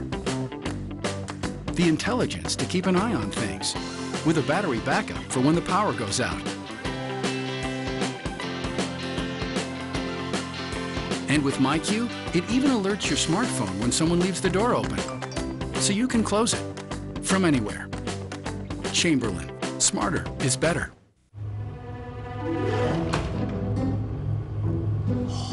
The Name Your Price tool. You tell them how much you want to pay, and they help you find a policy that fits your budget. I told you to wear something comfortable. This is a polyester blend. Little help? I got you. Oh, it's so beautiful. Should we call security? No, this is just getting good. The Name Your Price tool. Still only from Progressive. Order now. Sunday Night Baseball is on ESPN from historic Wrigley Field in Chicago when ace Michael Wacha, former A&M Aggie, leads the National League champs, and Starlin Castro and the Cubs. Dan Shulman and John Kruk are going to call the game from the bleachers in celebration of the storied ballpark's 100-year anniversary. Sunday Night Baseball presented by Taco Bell. Cards Cubs at 8 on ESPN. And Major League opening day rosters. These are just the guys that were drafted. Just the guys that were drafted, so not the foreign guys that signed free agent deals. 68% from college, 32% from high school, and 57% from four-year colleges. And I think one of the biggest reasons is from a scout standpoint, there is nothing that's a certainty when you're drafting a kid, from injury and how they're going to react to professional baseball and a lot of other things. But still, when you've had a chance to see a kid for a few more years develop at this level, it's massive. There's Tyler Moore, the leadoff hitter for LSU. He's out number one. I'll tell you one guy that fits right in the middle of that is A.J. Reed. A.J. Reed's going to be a first-round draft pick this year. He has the best power of anybody in the country. And from Terre Haute, Indiana, there wasn't anybody drafting A.J. Reed out of high school. But 3 years at Kentucky now, the kid's going to make a 7-figure signing bonus. He has made himself into a big-time player and developed at the college level. And I think way too often we took too much about development. When you get into pro ball, a lot of it happens right here.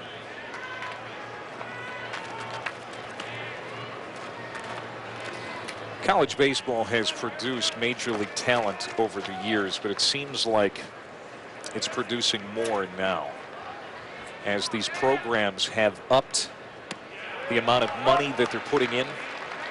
The ballparks are getting better, so guys are maybe more inclined to play a couple of years of college baseball as opposed to signing a pro contract out of high school now. And the parity across the country is a lot better than it was in recent decades. Oh, yeah. I mean, some of the bigger programs, especially for the last 20 years, have made major financial commitments, but now there's, I mean, that's coming from all over the place. Well, look at what Texas A&M's put into this ballpark. Yeah, I was just going to say, that's why you have places like this. This place is gorgeous. Got Kyle Field. Nice of them to name that. Right beyond center field. Now, how about the amount of money they're putting into the football stadium to renovate that? $450 million. These are pretty decent sized tower cranes over there. There's not one. Now there's a called strike 3 on the outside corner as Ibarra goes down gawking. And that's strikeout number 4 for Mengden. Fastball on the outside part of the plate. Now, one thing that Mengden has done a better job of is instead of trying for velocity in the last few weeks, as Texas A&M pitching coach or pitching staff says, get back a little bit more to just control. So the fastball there, 88. He can throw it harder, but there he put it right where he wanted to. 7 in a row set down by Mengden. As Stevenson, the leadoff man, is up again. He has really settled in. Now a ball and a strike. Didn't you make a recruiting trip here to College Station too? And they took you by Kyle Field and they said, hey, you know, if you come here, you can. This is your spot. Tell everybody they named it after you. Had a chance to see Mark Johnson today too. He was the head coach at that point. Recruited me. Good man. About as good a man as you're going to find anywhere. Now doing radio today for Texas A&M.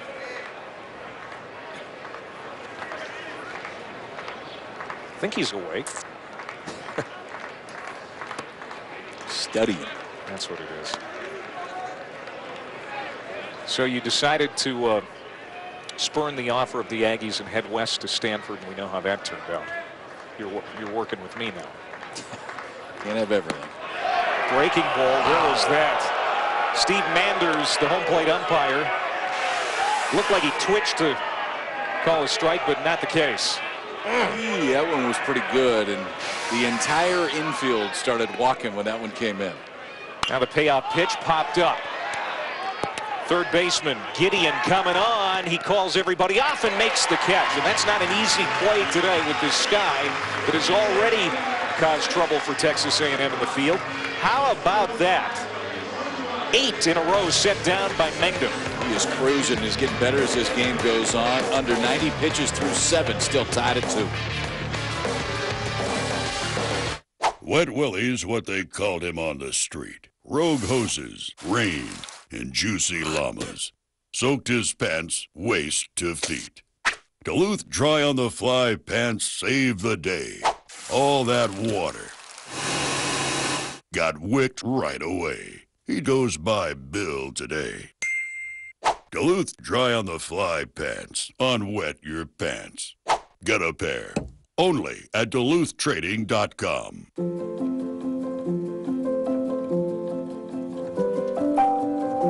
What does an apron have to do with car insurance? An apron is hard work. An apron is pride in what you do.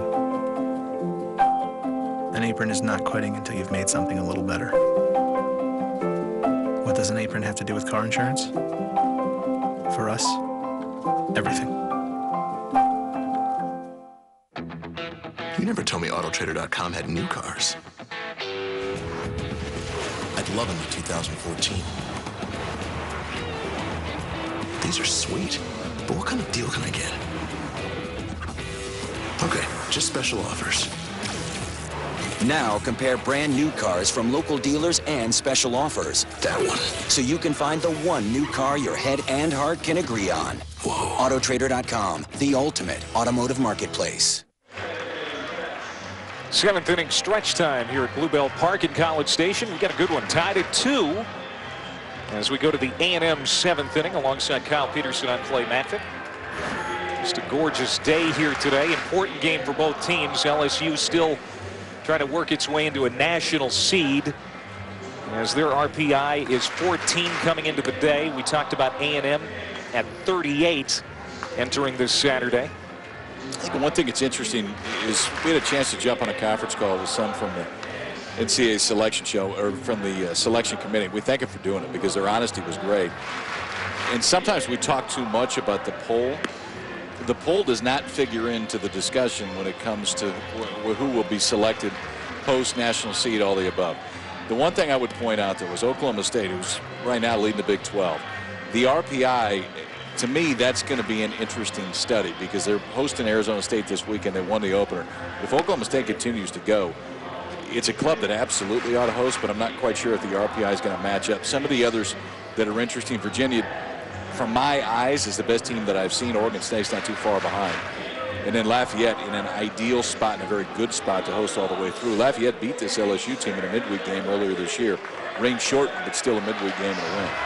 The RPI is the most important thing. Conference schedule is very close second. Another thing, too, that the selection committee will look at is the last 15 games. They've put an emphasis on that in recent years, and that's why these last few series are going to be very important for every team in the country, especially Texas A&M, which needs some work to go their way, as that's a fly out. Fraley makes the catch. Bratson retired for out number 1 here in the Texas A&M 7th.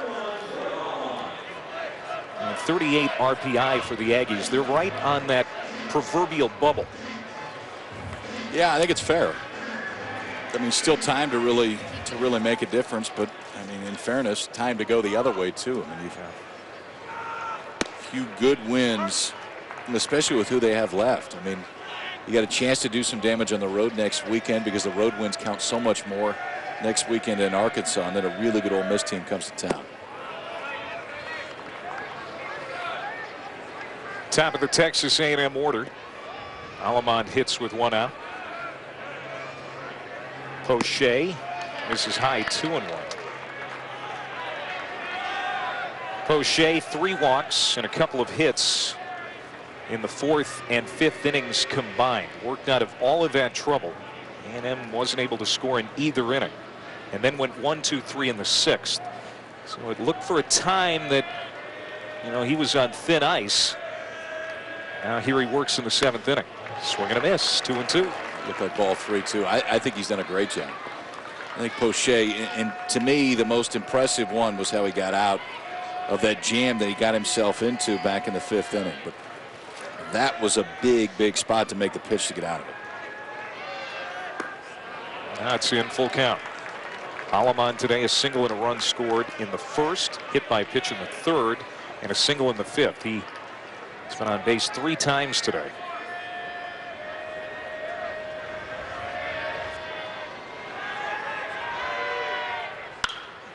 Down the line, and stays fair. It's extra bases, but just foul. I'll tell you what, Aleman is an on-base machine lately.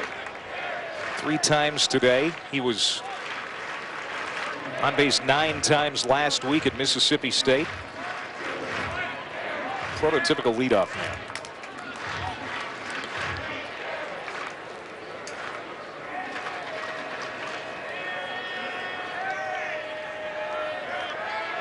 Again, the 3-2 from Poche. Got it. Finally, Poche wins the battle against Blake. That was a good one. And a lot of times when guys crawl on the plate like Aleman does, sometimes there's a fear to go inside because you could potentially hit him. And if Aleman, he stretches out right here, this ball probably does hit him. It climbs on top of it, and that fastball is in a perfect spot. Glove side, especially with the fastball, Poche has been very good, and that's not an easy pitch for a lot of guys to make. And now McClendon with 2 down. That was the 3rd strikeout for Poche.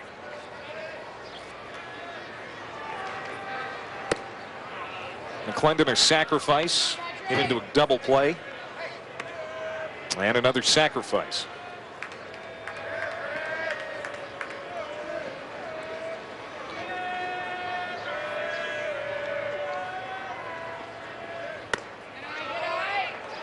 Now 3-0. I'm taking one here.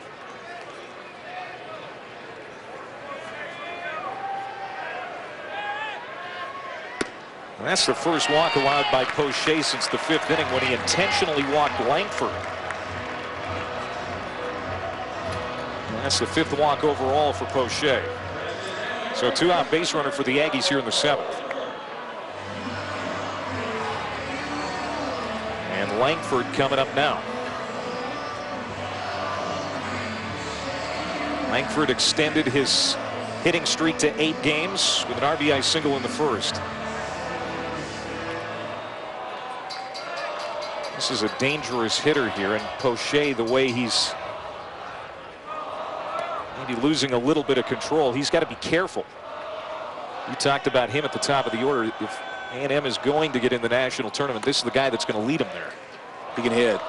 And he's been better against left-handers and right-handers the whole year, which I think just shows you how solid he is at the plate.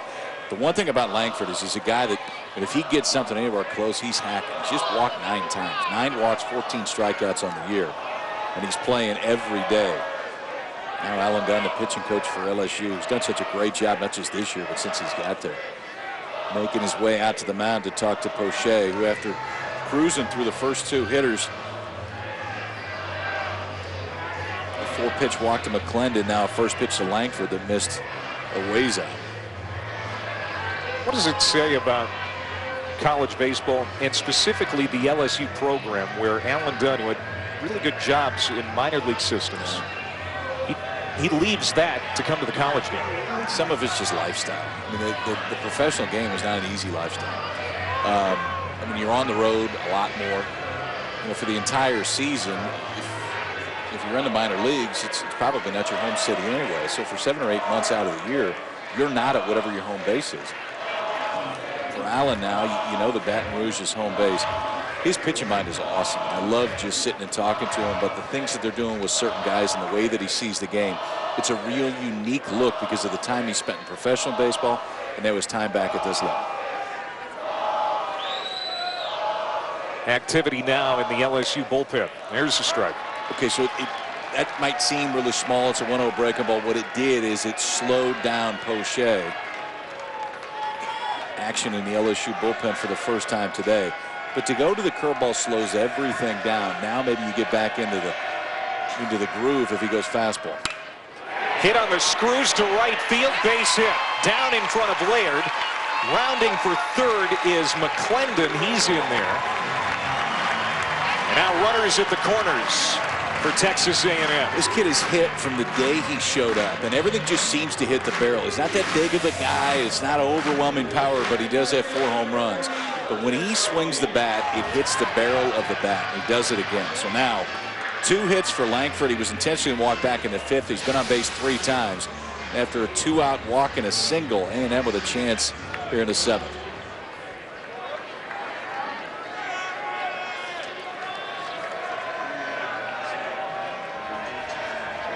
Maroney 0 for 3 today. Strike.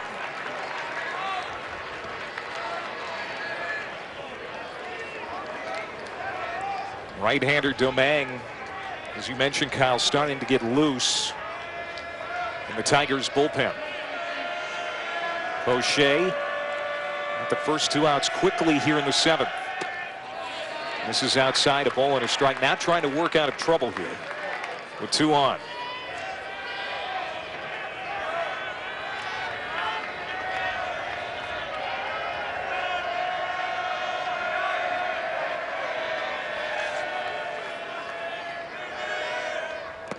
In the dirt. And Civic makes the stop. Good job by Civic, and a good job, too, to make sure that that glove gets all the way down to the dirt. That ball is one that's kind of going to skip. Got to make sure the glove is making contact with the dirt so it doesn't skip right under it. Drove those fingers down into it, make sure it kept it in front of him. Hit in the air to center. Long run for Stevenson toward the gap. Looks up into the sun and makes the catch. So again, Poche, for the 3rd time in 4 innings, wiggles out of a jam. And we have played 7. We are still not at a 2 in College Station.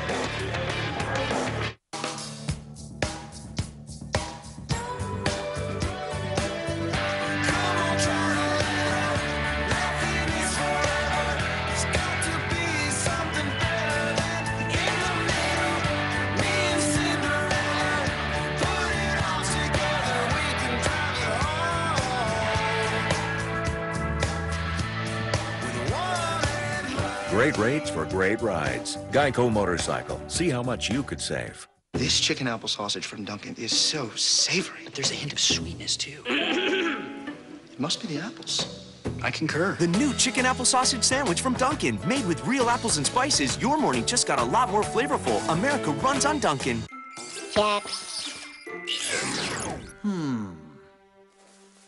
Aha.